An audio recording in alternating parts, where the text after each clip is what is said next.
This is going to be a short video for next week's weekly forecast.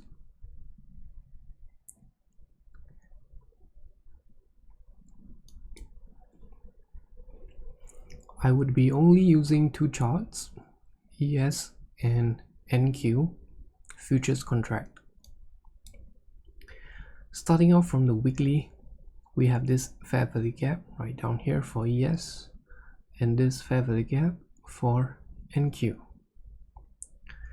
I am expecting one of them to trade into the fair value gap, and then we continue higher.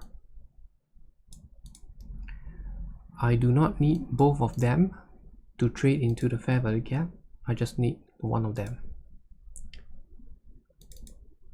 So far, the more likely candidate would be NQ due to the candle closing within the previous week's candle. And obviously from here you can see that ES is way more bullish than NQ. Down here we have a swing low for ES, and over here a swing low for NQ. This down close candle and this down close candle, to me, they are bullish order blocks. My idea will be invalidated if we trade below this swing low for ES and for NQ right here.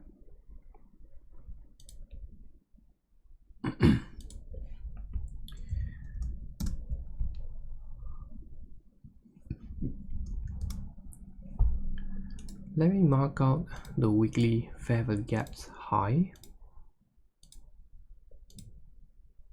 and then let's go down to the daily time frames to see what we have. On the daily, ES did not close above the previous day's candle, especially the body. So we are still staying within the body after taking out buy side liquidity on Friday. For NQ, we have SMT, which means we are more likely to trade lower in the first half of the week in the next week.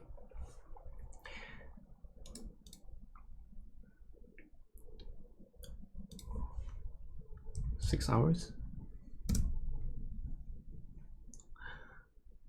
I am expecting Nasdaq to remain heavy, and probably ES would just be reluctantly following NQ towards the downside. That would be my first week's objective. First half of the week objective. Primarily Monday and Tuesday. We are probably going to see a reversal either on Wednesday and Thursday, and then on Friday would be the continuation of the reversal.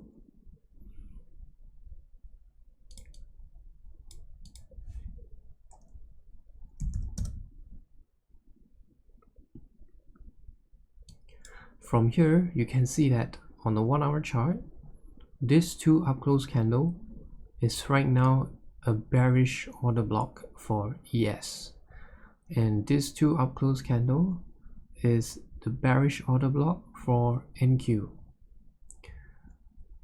Sorry, not 2 but 3 candles for ES. So I would utilize these 3 candles as a short entry next week. I would use this high and this high here as my SMT setup framework.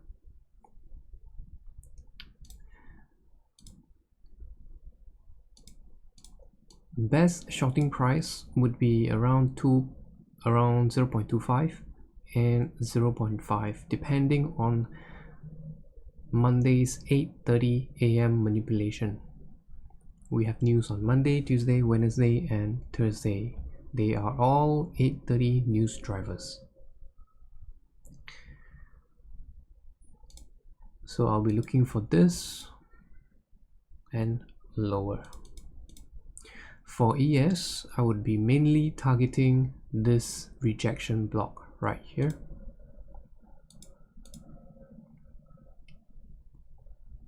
For NQ, obviously we will be targeting this swing low right here.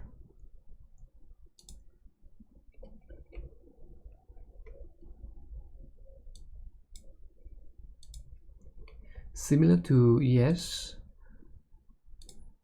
these outclose candles can be a valid bearish order block.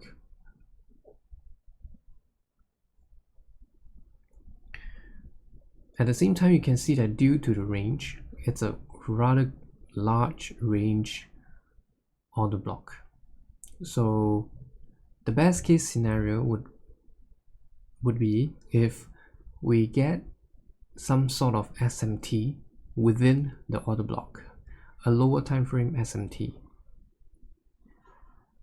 Lower time frames, I'm referring to Asia session, London session, New York AM session, session cycles, or wait, let me rephrase that. That is not section cycles, that is daily, quarterly cycles.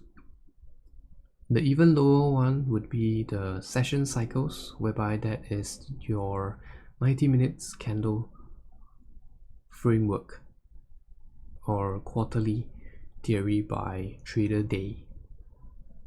So best case scenario, I get that lower time frame SMT within this bearish order blocks. That way I would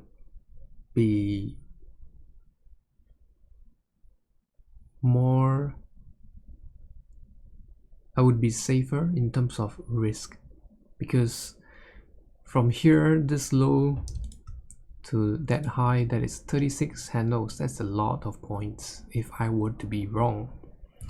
So I would prefer to wait for some sort of SMT on the low time frames, and then I use that swing high instead of this swing high. That way I can reduce my risk exposure.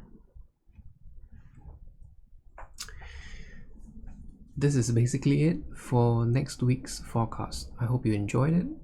If you have any questions, you can leave them in the comments section down below. I hope you find it helpful. With this, I will end this video and I'll talk to you again